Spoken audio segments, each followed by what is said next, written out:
Welcome, आप सभी का स्वागत है। और आज स्टैटिक जीके का थर्ड क्लास है। जैसा कि आपको पता है कि सारे सेशंस हमने फर्स्ट सेकंड दो सेशन किए और बहुत अच्छे से एक्सप्लेन किया है हमने हर चीज को।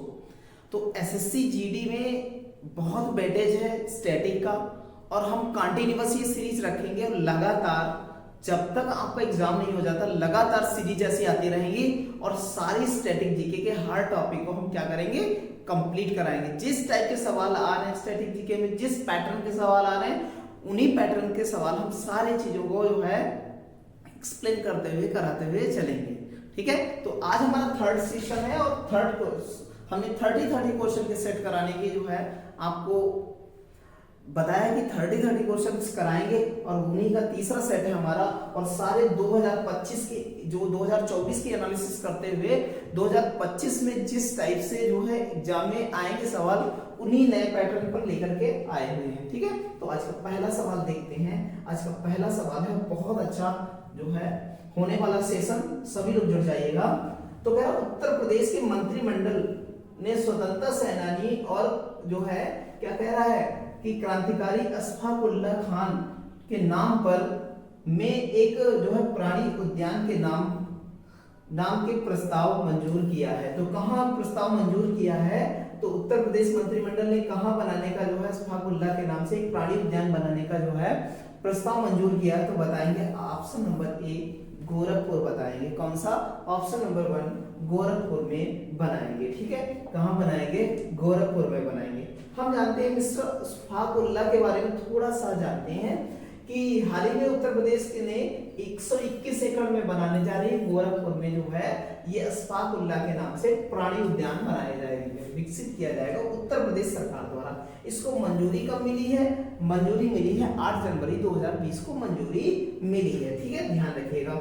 अच्छा, अशफाक उल्लाह कौन थे? तो अशफाक उल्लाह जो है उत्तर भारत की स्वतंत्रता संग्राम सेनानी थे ये अशफाक उल्लाह। और इन्होंने चौरी चौरा असहयोग आंदोलन, चौरी चौरा कांड जैसी घटनाओं में और हिंदुस्तान जो है जिसको HRA बोलते हैं, हिंदुस्तान रिपब्लिक एसोसिएशन के गठन में भी इनका बड़ा योगदान था। ये तो भारत की स्वतंत्रता में बड़ा योगदान था इनका। ठीक है, चलते हैं अगले क्वेश्चन की ओर। अगला क्वेश्चन हमारा बहुत अच्छा क्वेश्चन है और बहुत अच्छा जो है समझिएगा इसको। अब इस क्वेश्चन को बताना बड़ा मुश्किल है क्योंकि फेमस कोई कप यहाँ पर है नहीं, फेमस कोई लीग का ठीक है नहीं। ला लीगा शीर्षक से जुड़ा है। किससे जुड़ा है? ला लीगा शीर्षक किससे जुड़ा है ये आपको बताना है। तो ऑप्शन नंबर हो जाएगा 2 हो जाएगा। कौन सा? फुटबॉल से संबंधित है ला लीगा। आप ध्यान रखिएगा, ला लीगा किससे संबंधित है? फुटबॉल से संबंधित है। ठीक है, तो ला लीगा जो है ट्रॉफी जो किससे संबंधित है? एक प्रकार की ट्रॉफी है जो है ला लीगा और ये किससे संबंधित है? फुटबॉल से संबंधित है। चलते हैं अगले क्वेश्चन की ओर। अगला क्वेश्चन हमारा बहुत अच्छा क्वेश्चन है और रिलेशन है रखता है, ये संविधान से रिलेशन रखता है। भारत के संविधान के निम्न में से कौन सा अनुच्छेद सहकारी समितियों के प्रचार से संबंधित है? तो सहकारी समितियों के प्रचार से संबंधित अनुच्छेद बताना है, वो होगा कौन सा? तो कौन सा हो जाएगा? ऑप्शन नंबर कौन सा हो जाएगा? तो ऑप्शन नंबर हो जाएगा हमारा 2। तो ऑप्शन नंबर 2 हो जाएगा। ध्यान रखिएगा, कौन सा ऑप्शन हो जाएगा? ऑप्शन नंबर 2 हो जाएगा। 43 का बी होगा। ये हमारा कौन सा? हमारा सहकारी समितियों से संबंधित है। ठीक है, चलते हैं अगले क्वेश्चन की ओर। अगला क्वेश्चन है हमारा, समझिएगा थोड़ा बहुत, यहाँ पर थोड़ा एक्सप्लेन करेंगे हम। सहकारी समितियों को एक्सप्लेन करने की बात करेंगे।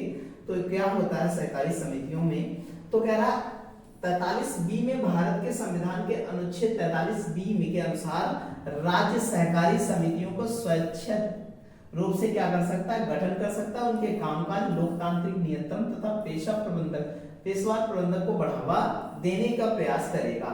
43B में संविधान के भाग कौन सा? संविधान के भाग 4 में शामिल है। 43B किसमें शामिल है? संविधान के भाग 4 में शामिल है। 11वें संविधान संशोधन 2011 में 97वें संविधान संशोधन अधिनियम में सहकारी समितियों को जो है को वैधानिक दर्जा दिया गया था और उनका संरक्षण भी प्रदान करने को कहा गया था। ठीक है, ये जो है एक प्रकार का कह सकते हैं मौलिक अधिकार बना दिया गया और इसे 19 के तहत रखा गया है, आर्टिकल 19 के तहत रखा गया है। ठीक है, ध्यान रखिएगा, बहुत अच्छा क्वेश्चन है। चलते हैं अगले क्वेश्चन की ओर। बांदीपुर बांदीपुर राष्ट्रीय उद्यान की बात करते हैं, भारत के निम्नलिखित में से किस राज्य में स्थित है? तो बिल्कुल बिना शक किए हम बता देंगे कर्नाटक में है। कहाँ है बांदीपुर? कर्नाटक में है, ध्यान रखिएगा। ऑप्शन नंबर हो जाएगा पहला हो जाएगा। ठीक है, चलते हैं अगले क्वेश्चन की ओर। अगला क्वेश्चन नहीं देखेंगे, उससे पहले एक्सप्लेनेशन देखेंगे इसका। क्या एक्सप्लेनेशन है? तो कहेंगे बांदीपुर राष्ट्रीय उद्यान कहाँ है? कर्नाटक में। इसकी स्थापना 1974 में हुई थी, 1947 में हुई थी। यह नीलगिरी जैवमंडल का एक हिस्सा है और 2018-19 के लिए इसे रिजर्व क्या है, इसे टाइगर रिजर्व की आबादी में रखा गया है। कह सकते हैं कि अनुमानतः बांदीपुर रिजर्व में 2700 बाघ 127 बाघों के साथ भारत में बाघों की तीसरी सबसे बड़ी आबादी है यहाँ पर। यह 3 अन्य राष्ट्रीय उद्यानों जैसे नागरहोल, कैसा नागरहोल राष्ट्रीय उद्यान, और जो है वायनाड राष्ट्रीय उद्यान, और जो है मुदुमलाई राष्ट्रीय उद्यान के साथ अपनी जो है सीमा साझा करता है। कह सकते हैं 3 राष्ट्रीय उद्यानों के साथ सीमा साझा करता है।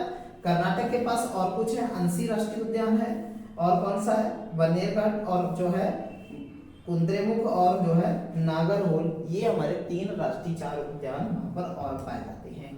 ठीक है, चलते हैं अगले क्वेश्चन की ओर। बहुत अच्छा है, सारे क्वेश्चन बहुत अच्छे हैं। अब भैया आपने सुना होगा ना इनके बारे में, किनके बारे में? देखिएगा, निम्नलिखित में से किसे प्रतिष्ठा लॉरेंस जो है, कौन सा? लॉरियस वर्ल्ड स्पोर्ट अवार्ड के लिए नामित किया गया है? किसे नामित किया गया है? तो बताएंगे किसको? विनेश फोगाट को नामित किया गया है।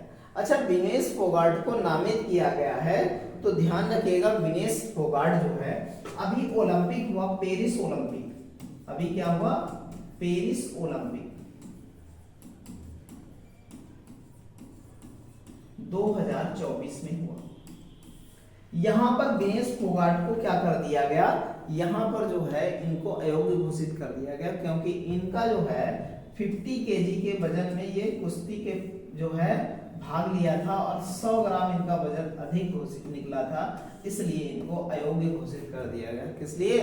इसीलिए इनको अयोग्य घोषित कर दिया गया। ये फाइनल में खेल नहीं पाई और इनको बाहर कर दिया गया था, विनेश फोगाट को, पेरिस ओलंपिक 2024 में। ठीक है, तो ऑप्शन हमारा 4 हो जाएगा। इनको क्या मिल रहा है? लॉरियस जो है, लॉरियस वर्ल्ड स्पोर्ट अवार्ड से नामित किया गया है, तो आप ध्यान रखिएगा। चलते हैं अगले क्वेश्चन की ओर। ठीक है, तो विनेश फोगाट के बारे में थोड़ा सा और जानेंगे। तो भैया यह लॉरियस विश्व खेल पुरस्कार के लिए नामित होने वाली पहली भारतीय एथलीट बनी है। ये फर्स्ट भारतीय एथलीट है, ध्यान रखिएगा। लॉरिस वर्ल्ड स्पोर्ट अवार्ड जो है एक प्रकार का अवार्ड है, वार्षिक समारोह में दिया जाता है। ये वार्षिक समारोह में दिया जाता है। ठीक है, अगर बोला जाए इसकी स्थापना कब हुई थी तो 1999 में स्थापना हुई थी। विनेश फोगाट राष्ट्रमंडल एशियाई खेलों में स्वर्ण पदक जीतने वाली भारत की पहली भारतीय पहलवान है, ध्यान रखिएगा। एकमात्र पहलवान है जिन्होंने दोनों में गोल्ड जीता है, राष्ट्रमंडल और एशियाई दोनों। ठीक है, चलते हैं आगे। अगला क्वेश्चन है बहुत अच्छा है, शुद्धि आंदोलन। बहुत अच्छा सवाल है। शुद्धि आंदोलन के संस्थापक कौन हैं? आप सबको जानते हैं, स्वामी दयानंद, स्वामी विवेकानंद, ईश्वर चंद्र विद्यासागर और राजा राम मोहन राय। 90% लोग लगाएंगे राजा राम मोहन राय, लेकिन आप लगाएंगे जाकर के क्या वहां पर? स्वामी दयानंद सरस्वती। ऑप्शन नंबर कौन सा हो जाएगा? 1 हो जाएगा। और ये है शुद्धि आंदोलन के क्या है? प्रवर्तक, या कह सकते हैं शुद्धि आंदोलन के जो है संस्थापक माना जाता है। किसको? स्वामी दयानंद सरस्वती जी। बहुत अच्छा सा क्वेश्चन था, सुनेंगे स्वामी दयानंद सरस्वती के बारे में, जानेंगे थोड़ा और जानेंगे। शुद्धि आंदोलन के कहते हैं शुद्धिकरण के प्राचीन संस्कारों से प्राप्त सामाजिक राजनीतिक आंदोलन आर्य समाज, और जो है उनके संस्थापक जो है आर्य समाज और उसके संस्थापक कौन? स्वामी दयानंद सरस्वती द्वारा शुरू किया गया था। आंदोलन ने हिंदू को मुसलमान और ईसाइयत के धर्मांतरण को कम करने के लिए ये प्रेरित करता है कि भैया हिंदुओं को जो है ईसाई और मुस्लिम सिख समाज से धर्मांतरण से रोकने का काम करता है। चलती है अगले क्वेश्चन की ओर। अगला क्वेश्चन क्या कह रहा है भैया? 86वें संविधान संशोधन अधिनियम 2000 के भारत के संविधान में निम्नलिखित में से कौन सा अनुच्छेद जोड़ा गया था? 86वें संविधान संशोधन में कौन सा अनुच्छेद जोड़ा गया है, ये आपको बताना है। सवाल नंबर हमारा कौन सा है? सवाल नंबर है 7वां, और 7वां बहुत अच्छा है क्योंकि इसमें जोड़ा गया 21A।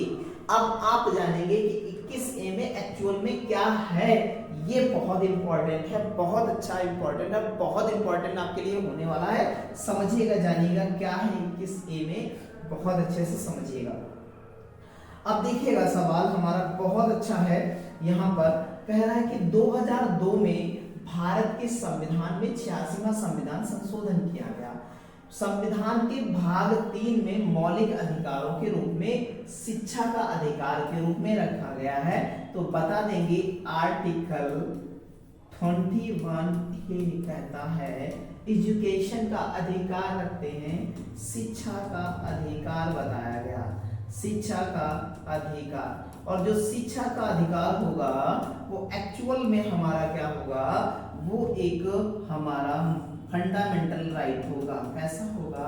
मौलिक अधिकार होगा। ये बात हमें बहुत अच्छे से ध्यान रखनी है। क्या है 21A में? अदरवाइज बताया गया 6 से 14 वर्ष के बच्चों की आयु को शिक्षा का अधिकार होगा, ये मौलिक अधिकार उनके लिए रहेगा। ठीक है, मौलिक अधिकार रहेगा, ये बहुत अच्छे से ध्यान रखना। 86वां संविधान संशोधन सन 2002 6 से 14 वर्ष के बच्चों को जो है निःशुल्क एवं अनिवार्य शिक्षा दी जाएगी, शिक्षा का अधिकार उनके लिए मौलिक अधिकार कर दिया गया। और ये जो है इसके साथ ही एक आर्टिकल ऐड कर दिया गया, वो आर्टिकल है हमारा 21A। ठीक है, ध्यान रखें। चलते हैं अगले क्वेश्चन की ओर। अगला क्वेश्चन है, बहुत अच्छा क्वेश्चन है। रबी की फसल की बात करें, अगर बात करें फसल की, इंडिया में लगभग फसल को बात करते हैं तो 3 पार्टों में हम बांटते हैं, रबी, खरीफ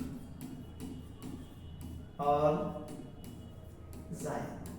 ठीक है, ध्यान रखिएगा। तो हमारी रबी की फसल अक्टूबर नवंबर में इसकी बुआई की जाती है। कब की बुआई जाती है? अक्टूबर नवंबर। इस बार जो है इस समय जो फसल चल रही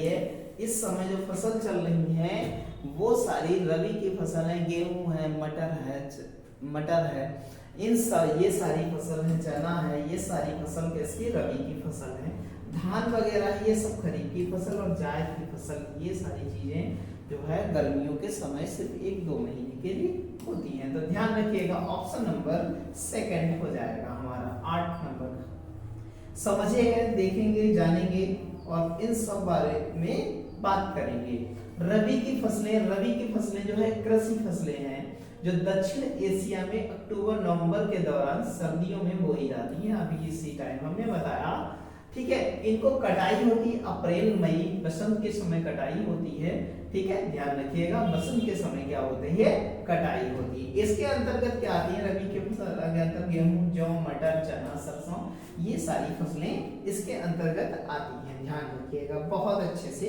जो है खरीफ की फसलों की बात करते हैं, ये जो है जून और जुलाई में बोई जाती हैं और अक्टूबर में इनको कटाई हो जाती है। सितंबर अक्टूबर तक कटाई हो जाती है खरीफ की फसलों की। इसके अंतर्गत चावल, ज्वार, कपास, मक्का, खरीफ जो है आदि आती हैं ये फसलें। ठीक है, गर्मी के मौसम में जायद की फसलें होती हैं जिनकी बुआई जो है कहते हैं कि उसी समय होती है, गर्मियों के ही समय होती है, मार्च अप्रैल में, और वहीं पर उसी समय काट ली जाती है। 3 महीने की फसलें ही होती हैं। चलती हैं अगले क्वेश्चन की ओर। अगला क्वेश्चन हमारा बहुत अच्छा है। भारत में क्या कह रहा है कि भारत में स्टैचू ऑफ यूनिटी की दुनिया की सबसे ऊंची मूर्ति है, वो किसकी है? तो सरदार वल्लभ भाई पटेल, हमारे देश के बहुत ही एकाकीकरण के जो है नेता है। इन्होंने भारत को एकजुट करने का काम किया है। ठीक है, इन्हें कहते हैं बिस्मार्क। भारत का बिस्मार्क कहा जाता है। बिस्मार्क कहा जाता है, भारत का बिस्मार्क कहा जाता है किसको?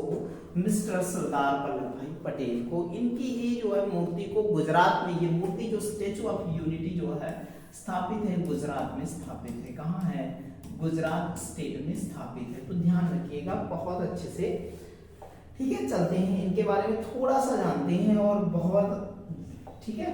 तो भारत में statue of unity Sardar Vallabh भाई पटेल की दुनिया की सबसे ऊंची प्रतिमा है। नर्मदा नदी के जो है कि केवड़िया जो है कॉलोनी कह सकते हैं गुजरात में स्थित है। इसमें भारतीय मूर्तिकला राम बी सुतार द्वारा जो है इसको डिजाइन किया गया है। यह जो है लॉरेंस एंड लुबर्ट द्वारा निर्मित की गई है। ठीक है, यह साधु बेटा नाम नदी जो है द्वीप पर स्थित है। ये साधु बेटा नाम नदी द्वीप पर स्थित है। 31 अक्टूबर 2018 को इसका उद्घाटन किया गया। हमारे प्रधानमंत्री नरेंद्र मोदी द्वारा क्या किया गया है, उद्घाटन किया गया है। सरदार वल्लभ भाई पटेल भारत के पहले उप प्रधानमंत्री थे। ये बात हमको ध्यान रखना है। इन्हें भारत का बिस्मार्क कहा जाता है, ये बात भी हमको ध्यान रखनी है। ठीक है, इन्हें सरदार की उपाधि जो है बारदोली की महिलाओं द्वारा दिया गया है, ये भी ध्यान रखिएगा।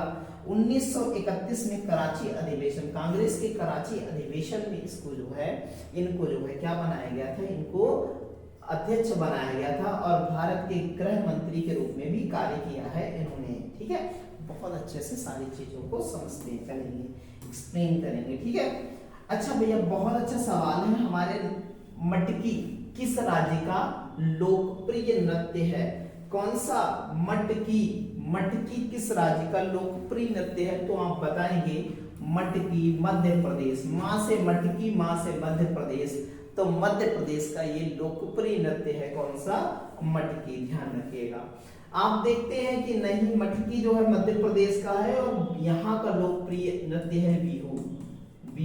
बिहू माने असम। ठीक है, यहाँ का जानते हैं, यहाँ की लोक कला बहुत ज्यादा है।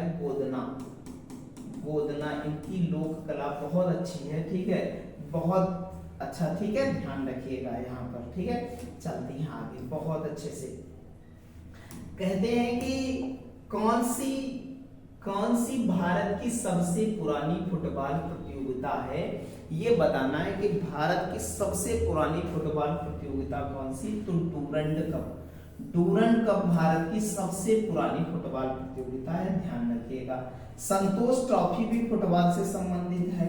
संतोष ट्रॉफी भी फुटबॉल से संबंधित है। ये भी भारत की सबसे बड़ी फेमस प्रतियोगिता है। ठीक है, चलते हैं आगे।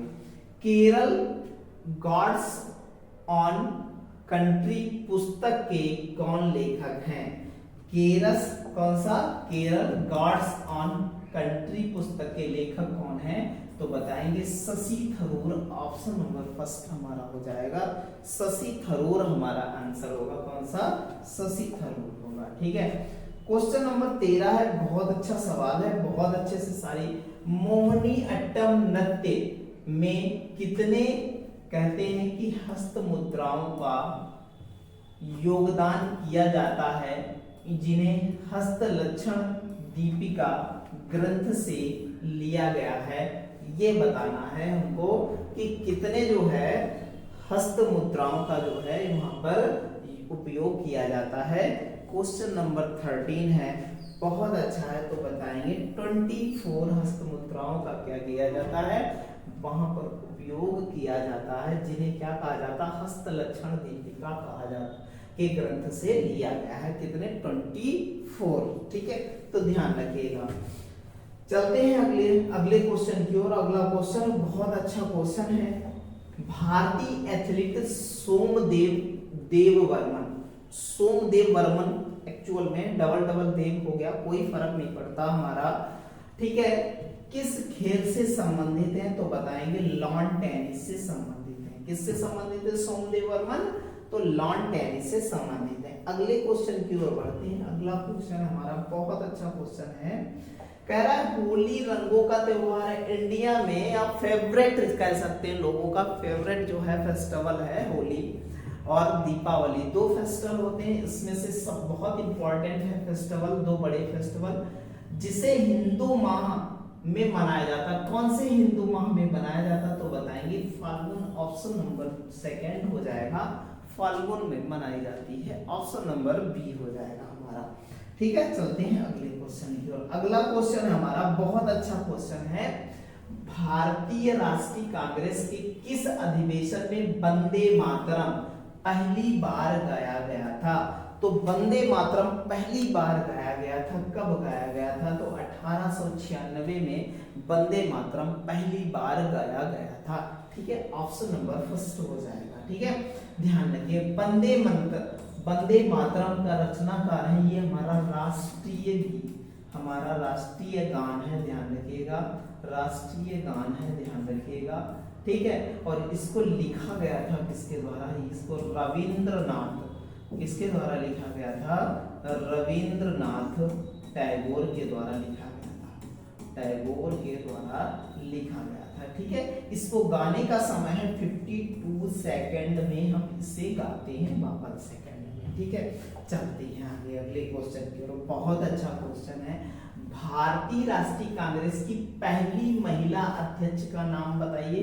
तो बताएंगे एनी बेसेंट जी हमारी पहली महिला है जो कांग्रेस की अध्यक्ष बनी है। आयरस लेडी है, ये आयरलैंड की रहने वाली है। अगर पूछा जाए पहली भारतीय महिला, तो ये पहली भारतीय महिला है। कैसी है? भारतीय महिला है सरोजिनी नायडू जी, ये कांग्रेस की पहली भारतीय महिला बनने वाली है और ये पहली महिला है। ये भैया भारत की पहली गवर्नर है, गवर्नर मतलब राज्यपाल है, पहली राज्यपाल है भारत की, ये ध्यान रखिएगा। और किस राज्य की पहली राज्यपाल? भारत की यूपी की पहली राज्यपाल बनी है। ठीक है, चलते हैं। ये हमारी जो है प्रथम महिला पीएम है, पहली महिला प्रधानमंत्री के रूप में काम किया है। किसने काम किया है? इंदिरा गांधी जी ने। ठीक है, चलते हैं अगले क्वेश्चन की ओर। बहुत अच्छा क्वेश्चन था, सारी चीजों पर हमने बात की। सुभाष चंद्र बोस ने कांग्रेस अध्यक्ष पद से इस्तीफा कब दिया? ये बड़ी क्रिटिकल कहानी है और इसके पीछे बड़ा जो है, सुभाष चंद्र बोस को हर भारतीय को बहुत अच्छा सम्मान करना चाहिए, क्योंकि ये जो है जैसे व्यक्ति थे, इन्होंने दुनिया में भारत का प्रचार प्रसार और दुनिया में भारत को ला करके खड़ा किया है। तो वो व्यक्ति है कि इंटरनेशनल कंट्री बनाने को लोगों ने जाना भारत क्या है। तो ये सब काम जो है सुभाष चंद्र बोस जी ने ही जो है कि कर कमलों द्वारा हुआ है। इनको जो है कहता है एडोल्फ हिटलर कहता है नेताजी की उपाधि दी है इनको, ऐसे ही नहीं, इतना बड़ा जो है एक व्यक्ति जो है इनको नेताजी बोलता है। ठीक है, तो ये व्यक्ति हैं, ये शिकार हुए महात्मा गांधी के षड्यंत्रों का, इन्हें इस्तीफा देना पड़ा था सारी चीजों का। ठीक है, तो हम जो है कह सकते हैं कि इन्होंने इस्तीफा कब दिया था और उसके बाद जाकर के एक फॉरवर्ड ब्लॉक नाम की एक स्थापना की थी संस्था की। तो उन सब चीजों के बारे में एक एक करके सारी चीजों के बारे में हम आपको बताते हुए चलते हैं। तो कहते हैं कि भैया सबसे पहले बात करते हैं इनकी कहानी की, तो हम बात करते हैं कांग्रेस के इनके सफर का। तो जस्ट 1938 में ये अध्यक्ष बने, कांग्रेस के क्या बने? अध्यक्ष बने। जब ये अध्यक्ष बन गए तो उसके बाद क्या हुआ? प्रॉपर 1 साल हुआ और उसके बाद जस्ट इसके बाद यहाँ पर 39 में एक त्रिपुरी सम्मेलन हुआ और वहां पर अध्यक्षता का चुनाव हुआ। तो गांधी जी को लगा कि एक्चुअल में ये व्यक्ति जो है इसका प्रभाव बढ़ रहा है, तो हम एक व्यक्ति दूसरा खड़ा करें क्या चुनाव में। तो गांधी जी ने जो है इनके खिलाफ अपने एक सदस्य, अपने एक जो है कैंडिडेट को खड़ा किया जिसका नाम था पट्टभी सीतारामैया। उस व्यक्ति को क्या कर दिया? खड़ा कर दिया। अब क्या हुआ? पट्टभी सीतारामैया को जब खड़ा किया तो वो इनके सामने क्या, ये इतने लोकप्रिय हो चुके थे, अच्छे अच्छे काम किए थे इन्होंने, तो बहुत युवा इनको पसंद कर रहे थे। तो क्या हुआ?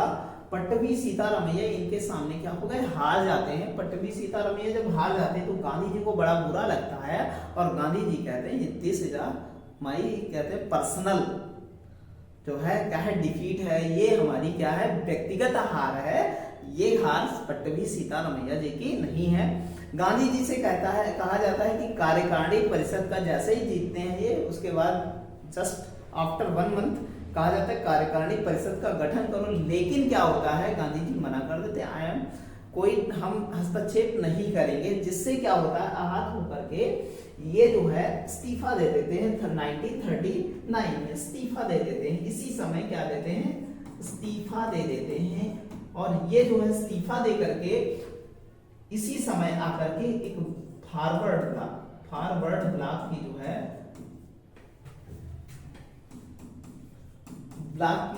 फॉरवर्ड ब्लॉक की संस्था थी, उसकी स्थापना कर देते हैं। फॉरवर्ड ब्लॉक की संस्था थी, उसकी क्या कर देते हैं, स्थापना करते हैं। कौन, इसी समय स्थापना करते हैं। ठीक है, कहते हैं कि बड़ा जो है बहुत रहा, लेकिन इनके स्थान पर जो है राजेंद्र प्रसाद जी को जो है नया अध्यक्ष चुना गया। राजेंद्र प्रसाद को नया अध्यक्ष चुना गया। ठीक है, राजेंद्र प्रसाद हमारे देश के पहले राष्ट्रपति हुए, ये आपको सबको पता है, और 2 कार्यकाल उन्होंने राष्ट्रपति के पद पर काम भी किया है। चलते हैं आगे देखते हैं।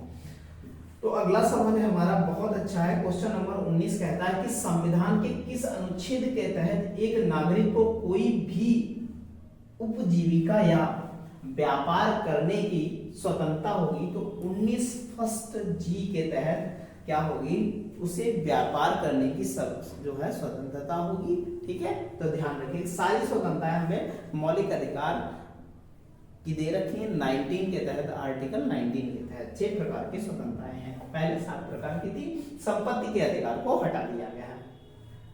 चलते हैं अगले क्वेश्चन की ओर। अगला क्वेश्चन हमारा बहुत अच्छा क्वेश्चन है।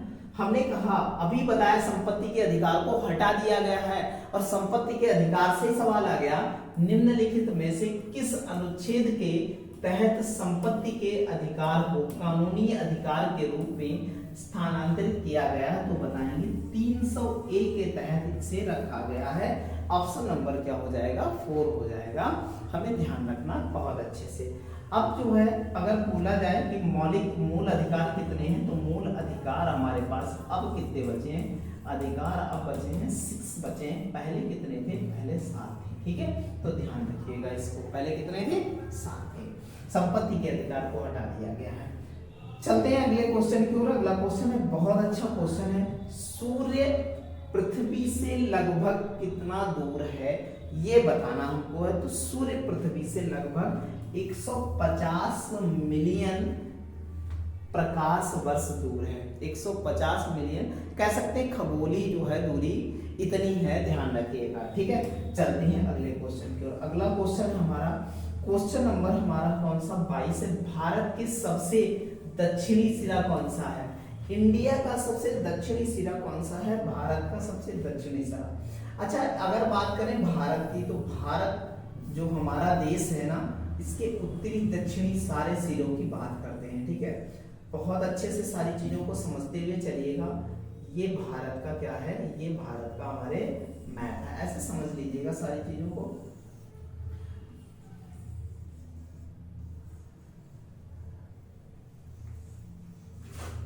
ठीक है, ये भारत का मैप है। ठीक, थोड़ा तिरछा बन गया है। ठीक है, समझिएगा सारी बातों को।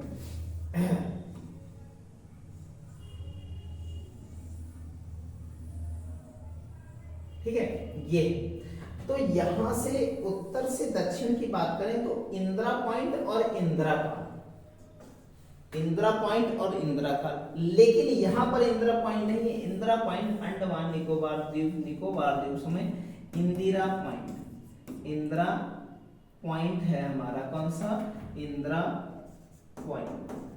ये सबसे दक्षिणी बिंदु है, भारत का सबसे दक्षिणी बिंदु है, ध्यान रखिएगा। लेकिन अगर मुख्य भूमि का दक्षिणी बिंदु पूछा जाए तो क्या बताएंगे, तो बताएंगे पिगमिलियन द्वीप। क्या हो जाएगा, पिगमिलियन पॉइंट कौन है, मिलियन बिंदु बता देंगे। ठीक है, पिगमिलियन बिंदु बता देंगे। ये बोला जाता है सबसे उत्तरी बिंदु, बोला जाता है इंदिरा काल। क्या बोला जाता है, इंदिरा काल बोला जाता है, ध्यान रखिएगा। अगर बात करें पूर्व से पश्चिम बात करें तो सबसे यहाँ पर जो है पश्चिमी बिंदु है गुहार मोती, गुहार मोती, ये पड़ता है गुजरात में। और यहाँ पर हमारा एक है कौन सा बिंदु, सबसे दक्षिण पश्चिमी बिंदु कौन, सबसे पूर्वी बिंदु कौन सा है, ये बताना है आपको। ठीक है, पूर्वी बिंदु आप कमेंट कीजिएगा तो सबसे पूर्वी बिंदु कौन सा है, और हम देखेंगे आपको कितना आता है। ठीक है, उसके बाद हम आपको कमेंट करके बताएंगे। ठीक है, चलते हैं आगे। तो हमारा इसका आंसर क्या हो जाएगा, ऑप्शन नंबर कौन सा हो जाएगा, हमारा ऑप्शन नंबर इसका बी हो जाएगा। कौन सा, ऑप्शन नंबर बी हो जाएगा, इंदिरा पॉइंट हो जाएगा। चलते हैं अगले क्वेश्चन की ओर। क्वेश्चन नंबर 22 हमारा कंप्लीट हो गया। क्वेश्चन नंबर 23 है, बहुत अच्छा सवाल है क्वेश्चन नंबर 23 का, तो ध्यान रखिएगा। 23 बताएंगे तो कह रहा है कि भारत में श्वेत क्रांति को किस नाम से जाना जाता है, तो बताएंगे ऑपरेशन फ्लड के नाम से जाना जाता है। ऑपरेशन फ्लड के नाम से जाना। श्वेत क्रांति के जनक की बात करें, इनके जनक की बात करें तो वर्गीज कुरियन। वर्गीज कुरियन जो है हमारे देश, जो है हमारे देश के पूरे विश्व के श्वेत क्रांति के जनक के रूप में माना जाता है।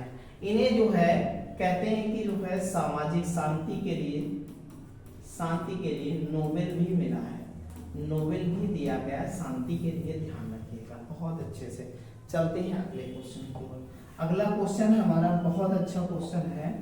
सतलज नदी घाटी में जल विद्युत उत्पादन और सिंचाई के लिए कौन सी परियोजना बनाई गई है।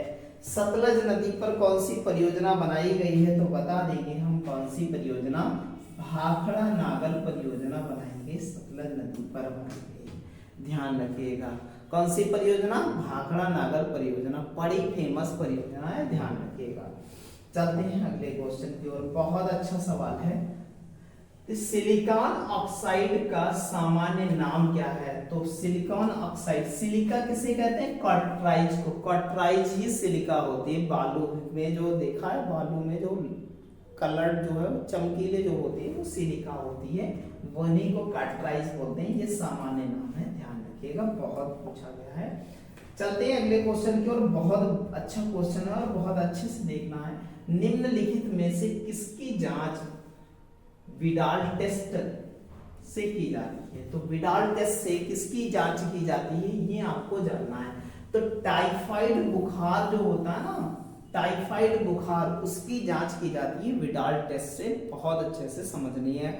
और आप एनटीपीसी हो चाहे आप एसएससी जीडी हो या ग्रुप डी हो, ये सवाल एसएससी जीडी में पिछली बार भी आया है, तो आगे भी आने की संभावना है।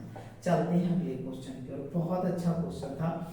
विश्व मौसम विज्ञान संगठन WMO, ठीक है, की प्रथम महासचिव कौन बनी है, पहली महासचिव कौन बनी है ये बताना है हमको। तो 27 का हो जाएगा हमारा थर्ड, कौन सा हो जाएगा, क्वेश्चन आंसर हो जाएगा थर्ड, सेलेस्ट साउलोव है, ये ध्यान रखिएगा। हमारा ऑप्शन कौन सा हो जाएगा, थर्ड हो जाएगा। ठीक है, चलते हैं अगले क्वेश्चन की ओर। अगला क्वेश्चन हमारा बहुत अच्छा है। संघाई सहयोग संगठन का 9वां स्थायी सदस्य कौन बना है, तो बता देंगे ईरान 9वां स्थायी सदस्य बना है। आज जो है संघाई में भारत सहित कितने हैं, 9 सदस्य हैं, ये बात हमको ध्यान में रखनी है। चलते हैं अगले क्वेश्चन की ओर। अगला क्वेश्चन है हमारा, लोक नृत्य कौन है, चराव। लोक नृत्य चराव मुख्य रूप से किस भारतीय राज्य से संबंधित है, तो बताएंगे ये मिजोरम से संबंधित है। चराव किससे संबंधित है, मिजोरम राज्य से संबंधित है। बहुत अच्छा क्वेश्चन है, बहुत अच्छे से हम लोग करेंगे। ठीक है, चलते हैं अगले क्वेश्चन की ओर। और आज का हमारा लास्ट क्वेश्चन है, जानकी प्रसाद का संबंध कथक के किस घराने से है, और घराने से एसएससी जीडी बिल्कुल छोड़ती नहीं है। सवाल हर साल पूछा है, इस बार भी पूछेगा और हर बार आएगा। तो ऑप्शन नंबर हमारा हो जाएगा फर्स्ट, बनारस घराना। ठीक है, तो भैया बस बहुत अच्छा सेशन चला है, बहुत अच्छे से जो है हमने सारे क्वेश्चंस को देखा है। ऐसे ही आगे सीरीज कंटिन्यूअस रखी जाएगी, ऐसे ही सेशंस जुड़ते चले जाएंगे। 30 क्वेश्चन के हम स्टैटिक जीके के एसएससी जीडी के लिए आपके लिए लाते रहेंगे। बस आपको क्या करना है, चैनल को सब्सक्राइब करना है, लाइक करना है और शेयर करना है चैनल को। धन्यवाद।